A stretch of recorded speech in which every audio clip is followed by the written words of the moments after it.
Hello everyone, this is Caleb Simpson, and you are watching my 100% walkthrough for The Legend of Zelda Skyward Sword for Nintendo Wii. In the last video, we defeated the prison for the second time and met up with Zelda again at long last. Although, once again, we finally met up with her, and then she's like, by the way, we can't actually have a genuine reunion until much later in the game, you know? We just postponed it again. Seriously guys, Zelda is such a tease, am I right? So in the last video, Zelda told us that we needed to go find the Triforce, and that is our next objective in order to defeat Demise once and for all. So, we need to go find somebody in... the Triforce, by the way, is somewhere in Skyloft, so we need to go find somebody in Skyloft who probably knows about some of the legends from long ago that talk about the Triforce. So, who would be a knowledgeable person who would know a lot about legends and stuff like that? And so the only person that really comes to mind is going to be the headmaster of the academy, who is Zelda's father. So, return to the Knights Academy and go talk with the headmaster in his office. We were also told by Granny in the Seal Temple to go to Skyloft and find somebody to talk about the Triforce, and that's actually, it brings up an interesting point, that Granny is actually an option. If you're ever stuck in the game, you don't know where to go, you can always go back to the Sealed Temple and talk with Granny. And I mentioned this earlier in the walkthrough, but Skyward Sword actually has so many options for if you're stuck and you're not sure what to do. There's a variety of different options you can take, and I think actually a lot of people just forget about some of the options, but I actually think it's really cool because some of these tips you can get are kind of vague, and some of them are more detailed, and some of them are really detailed and really epic, and I just think it's cool because you get to decide how much help you want, and just some of them are more detailed than others, and I think that's actually a really cool feature. Skyward Sword has more helpful things in the game than any other game in the entire Zelda series, and I think that's actually pretty sweet. So going in order from really vague and kind of obscure to the more detailed, more epic instructions, you have Granny in the Sealed Temple is probably the most vague, and then you have Fi, whom you can talk with anytime actually, by pressing down on the D-pad, I think it is, off the top of my head. Anyways, so you can do that, and then the third option is to the fortune teller in the bazaar, and you can actually talk with them about other specific things like finding treasure and stuff as well. And the fourth option is actually talking to the gossip stone that is just outside the training hall, and that will actually give you movies very specific and shows you in detail what to do. And then finally, in Skyward Sword, you have the most detailed option that I think a lot of people don't realize at first, but it's definitely the best option for you, and that is simply me. So unfortunately, the headmaster does not really know any specifics about the Triforce. However, he does know somebody who would. So what he wants you to do is go to speak with instructor Owlan, who is in the room just next door, who can get you in contact with Levias. Now, Levias is the great sky spirit that lives inside Thunderhead to the far north. So we're going to go speak with instructor Owlan now to get more information on how to do that.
So one thing I think is kind of interesting about writing walkthroughs is I feel like there's like a whole mentality that I need to have. Like I try to, whatever I say, I try try to talk in a way of like, if I had somebody sitting next to me, hypothetically, that knew nothing about the game, how would I explain this to them in a way that both explains it really well, but also like empowers them and makes them like feel encouraged and like, I can do this. Like, how would I explain it in that way? And that's what I try to do with my commentary. So one of these things too that has happened over the years is, you know, I continually get people commenting about things just in passing, or they'll actually leave me questions or send me emails or whatever, and they'll say, oh man, this part is really hard in this game, and so how do you get through it? And they'll ask me directly on social media or whatever. And so this is one of those sections actually in Skyward Sword. When this game first came out, a lot of people expressed frustration with this next little training section and said it was pretty hard. Now, I didn't have trouble with it myself personally, but I will try to give as many tips as I can as to how to successfully get through this. So I think the one big tip I would give is that you just want to swing really wide. I think it's a lot easier to actually, like when you press A, you just zip forward a little bit, but if you're angling a little bit, like you're in the middle of turning, whatever, sometimes you'll zip off in a direction you're not really expecting. So I think it's a lot easier to like level out and get your, like, so you're going forward for just a little bit before you actually press A. So try and do all your turning and stuff like that really far away, and then start coming up on your target. And the Gwei, on the other hand, they're flying back and forth and stuff like that. You want to kind of intercept them. You want to aim kind of a little bit in front of where they're traveling, so that by the time you arrive, you are hitting them right where they're going to be. And they're kind of be a little bit weird because when they start turning, their little targets actually kind of like flip up a little bit. They kind of like turn on their side a little bit, so that can be a little bit tricky, I guess. But yeah, what I'd recommend you do is actually like try to pass through the entire arena and go really far away. And ideally what you do is you actually hit multiple targets at once. So you hit a first target and then just aim up towards another target. So you're hitting 2 targets per pass, and then swing really wide and like fly really far out of the arena, and then finally turn back is what I'd recommend. So here I'm going to hit this target, then I'm going to aim down towards the next one, and you just try to aim towards 2 targets. Just pick 2 and then just stay with that. Like don't try to like turn a whole bunch and just stay in this really tight radius in the middle of the arena. I think that actually makes it a lot harder. So I would actually just recommend just swinging really wide is the easiest way to do this little mini game. I suppose I should actually talk about what we're even doing here. So we just learned the spiral charge. What this does is it replaces our A button with our dash with our bird to make it a spinning move instead. And I think it actually increases the distance that it travels to before the animation ends as well. So I think it travels, I think it's 50% further. It's not like a huge difference, but it is noticeable. But anyways, yeah. So it increases our speed just a little bit more. So our dash is just a little bit more epic. But more importantly, what it does is it allows us to attack enemies now. So we can finally attack stuff in the sky. There's actually only a few things that you can even attack. There's like some octoroks that are floating on the rocks up here, and then there's the tornadoes, actually. So I think a lot of people don't realize you can attack the tornadoes, but if a tornado appears in front of you, like in front of Thunderhead or on the east side of the sky near Bamboo Island, you can totally just dash through them now, and it will break the tornado and make them disappear. Now just be warned about that like you don't want to use too many of your charges of your dash at one time, because you want to keep some spiral charges in stock so that if multiple tornadoes appear in quick succession, that you can kill them as well. So Instructor Owlan has expressed concern because Levias is not acting like himself. In fact, he goes so far as to say that Levias is acting like a monster. And he doesn't really feel like this is the normal Levias he knows, so he's not really sure what's going on, but he does feel a little scared of sending you off to go speak with Levias because it could be dangerous. So instead he taught us the spiral charge, so we had some more tools in our belt to deal with the situation. But next he recommends that we go speak with Pum, the owner of the Lumpy Pumpkin on Pumpkin Landing, so that we can get a VIP card to speak with Levias in person.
So something I always wondered about is how does Scrapper get that giant pumpkin out of this building? You know what I mean? Like there's just these little doorways. That pumpkin, there's no way it fits through there, so it's kind of weird.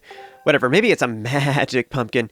So that's all we had to do here in Pumpkin Landing, and Scrapper will be following behind you as soon as you hop off and get on your bird and start flying away. Then he'll just follow behind you, so it's great. So that's everything we had to do on Pumpkin Landing. I do want to point out before we leave, though, that Kina has a chat bubble above her head. Now, she has a side quest available. However, you can either do it right now, or you can wait. It's sort of weird. Like, depending on what you do, in the next little bit, we're going to be doing some actions that will make her side quest unavailable for a little bit, and then you'll be able to do it again. So you can either do it right now, or you can wait a while and then do it. I'm going to do it later. For various reasons. There's multiple things I'm going to do all at once. I'm going to do, I'm going to take out 2 loftwings with 1 stone, so to speak, So we're going to do that later, but I just want to point out that it is a thing, and I will be talking with her later to do that side quest. So, continuing onwards, we're going to hop off the Pumpkin Landing, then fly on your bird, go through the spinners, and something I noticed in this recording is there is actually no tornadoes around Thunderhead. Now, we actually are able to take care of the tornadoes now that we have the spiral charge. You can just dash through them, and it will break them, and so you don't have to worry about them anywhere near as much, which is kind of cool. It does save a little bit of time, so you don't have to weave back and forth. Not that they were that much of a hindrance, but... And there's tornadoes in front of Thunderhead as well as on the east side of the sky. However, there is none in this particular recording, which I think is interesting. It makes me curious if, like, when you have the water basin and stuff like that, if there is no tornadoes during that time, too. Like, I wonder if they just disabled them whenever Scrapper's following you. The developers, that is, for some reason. I wonder if, like, maybe the animation was weird because Scrapper keeps following you, or, like, maybe he, like, zipped all around you when you were going, whatever, and they could have made him stop or whatever, but they just thought it was easier to just disable the tornadoes instead rather than coming up with a different animation or programming something different in it. So I wonder if it's something like that, but anyways, just kind of interesting. I'm just musing aloud. So once you finally make it into Thunderhead, you just want to bring the pumpkin soup over to the small floating island that has the rainbow over it.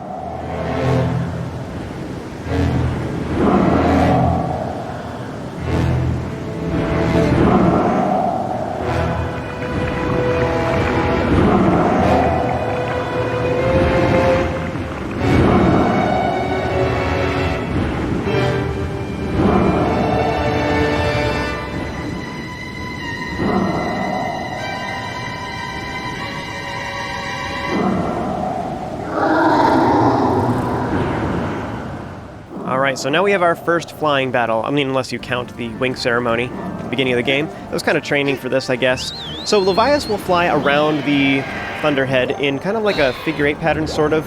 Be warned, though, that the Levias does fly through some of the platforms. So if you're not paying attention, you could actually, like, be following behind the boss, and all of a sudden there's an island in the way, and you'll bonk against it.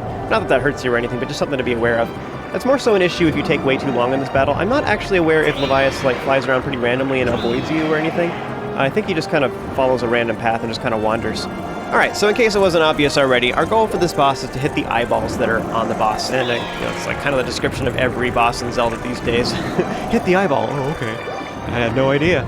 Anyways, so what we're trying to do is we're trying to hit these eyeballs that are like out of tentacles that are like living in barnacles in the side of the boss's body. I don't quite understand what's going on here. Regardless, we need to hit the eyeballs, and you can do this by either coming at the boss from the side really fast and doing this hit and run, like pew, trying to shoot the eyeballs as you're passing through.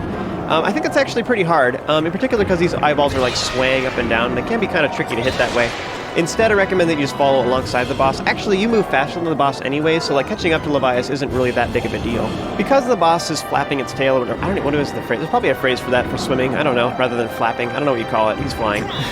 I don't know, we're good, regardless. When he's swaying up and down like this, the eyeballs are swaying up and down too, and the thing to realize about them is they are kind of tricky to get because they keep swaying back and forth. But instead, what you want to do is actually just fly alongside the boss. Because what happens is the eyeballs actually purposefully look at you. I don't think they can actually hurt you, the eyeballs themselves. So what you want to do is you just fly alongside Levias, so you get it like under its belly, and then just fly with Levias. And the eyeballs will sway up and down, and when they get close to you, they'll actually like rotate towards you, and then they'll look at you, and they're right there. And all you got to do is press A and just inch over just a little bit with your Wiimote, and you'll hit them. So it's really not that big a deal, so don't worry about it too much. Don't stress about like trying to hit the eyeballs super exact or anything. You just fly alongside Levias, and the eyeballs will come to you. So once you've defeated all of the eyeball monsters, you'll then have one more that is on top of Levias inside his little blowhole thing. So we got to go on top of Levias's head, or back, or whatever you would call this, and he has this big flat area that's a bony brow ridge shell thing. I don't know really what this is. I think the most logical answer to this is actually that Levias is secretly a Teenage Mutant Ninja Turtle. That sounds most likely to me. So as I mentioned earlier, you could technically start this phase a little bit early by simply jumping on top of Levias' back before you ever defeat the other eyeballs. There is two problems with that, because one of the things that happens is it makes Bilocyte invisible. So you can still target him and stuff, but he's just really awkward because it's kind of hard to tell what's going on. And the other problem is that Levias still flies around very quickly, and so you'll actually like almost fall off his ledge. Like you get knocked back by Bilocyte, then you're like sliding on him for a little bit and you can fall off. But more importantly, Levias flies around really quickly, and he does actually fly through the various islands in Thunderhead. So if one of the islands hits you, it will knock you off his back, and you have to start this phase all over again. So that all being said, I'd recommend you don't glitch out the boss like that, because it's just kind of awkward, and especially for your first playthrough, I wouldn't recommend that. But if you're playing through this game a second time, that's something you could try if you like, to save a little bit of time. It's kind of a speedrunning tactic, but it is really awkward, and it makes things really weird. Anyways, so Bilocyte, what we're trying to do is we're trying to break the wings that are on the sides of its head. It's not like a Dilophosaurus, I guess, or something like that. The spitty dinosaurs from Jurassic Park, you know? Anyways, it's a lot like that. So it shoots out this putrid green ball, and it works just like Dead Man's Volley from a lot of different Zelda games, where you just need to reflect its attack back at it and use it against it. So smack both the wings by slicing your sword in the correct direction. So slash left, you want to hit the left one, slash from left to right, hit the right wing, and then slash either up or down or a stab to hit the eye in the middle. Now, if you take too long to defeat the boss and get it vulnerable, then it will just regrow its Swiss cheese wings, and that can be a pretty big problem, especially for this later part, because it starts attacking a little bit faster. But once you have defeated the wings, then this final time, it will actually not regrow, and then the eye will stay fully exposed. The boss will attack in quick succession, but it's also vulnerable the entire time. Now, you don't actually have to reflect the projectiles back at the eye to harm it. You can actually fight it a couple different ways. And you can do so by either shooting it. So this final phase, for example, the wings are dead completely. They're not going to regrow anymore, and the eye stays open the entire time. So you can reflect the attacks, but you do have to watch out, because now the boss will move around. So he's going to shoot out a projectile, then it'll move to one direction or the other, or just stay put. So you have to choose either right, middle, or left, and then use the correct sword strikes in order to do that. So you can fight the boss this way. The other ways of fighting it, though, is just simply use a charged up arrow. So you can just dodge back and forth with your analog stick while charging arrows, and then just shoot the boss that way, and that'll work. Otherwise, the other method that's actually pretty powerful that I think a lot of people don't know about is you can get right underneath the boss, like literally just circle around the blowhole of Levias, and then the boss is looking straight down at you. And you just charge up spin attacks, and then what you do is, or not spin attacks, Skyward Strikes, and then do horizontal Skyward Strikes upwards towards the boss. And what happens is it can't really move. Like, it tries to move left and right, but because you're using a horizontal one, the edge of your Skyward Strike will hit it even if it does move, so it doesn't matter. So it's kind of this interesting thing where you'll just hit it over and over and over again. As fast as you can charge up Skyward Strikes, you just keep hitting it over and over again. And by just simply circling around the blowhole over and over again with the analog stick, you'll just constantly be moving and the boss can't hit you. So that's another way to do that final phase once the eye is fully exposed the entire time, is you just keep using Skyward Strikes over and over again. I think the Skyward Strikes do half the damage of a bow attack or reflecting a projectile, so it's not quite as effective that way. It doesn't do as much damage, but that's another way of doing that phase.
Alright, so now that we have successfully helped Levias, he gives us clues about where to go next, and that's all great. I'm going to talk about that more in a couple videos from now. But for right now that we've helped Levias, there's a whole bunch of side questy stuff that we can do, both for completing the Fire Sanctuary, for helping Levias, as well as like some goddess cubes and stuff we've collected. So there's a bunch of things we can do right now, so the end of this video as well as the next video is going to be all about optional collection-y stuff. So you can skip ahead to the video after that to go back to doing main storyline stuff if you like. So before we leave, I'm going to go ahead and get on top of the Isle of Songs where there is a chest that has finally been unlocked. This one, the goddess cube that is related to this, is in Volcano Summit just outside the Fire Sanctuary itself. There's a pillar nearby where there's a goddess cube on it, and then you use the claw shots to get up to it. So I did that a couple videos ago, and at this point you should be able to douse for goddess cubes, by the way. So if you're missing any in any particular area, or you suspect there's a goddess cube in the area, you should totally just douse for it and find it real quick. Next, I'm going to go inside the Isle of Songs itself to save, and that's the end of this video, folks, so join me for the next one, and we will continue with optional collection-y things. As always, you guys are awesome, have an amazing day, and I'll see you next time. Cactus apples. Are cactus apples even a thing? Are they actually apples? Or are they like little fruit? Regardless, I am RPing so hard right now.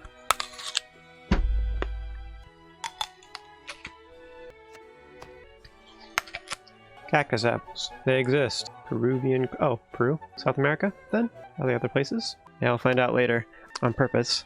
Oh, shoot, I'm eating a whole bunch of these. I have to eat a bite for every cactus apple. Alright, we're making cactus apple surprise. They're like, welcome to the army. The first step is go collect apples.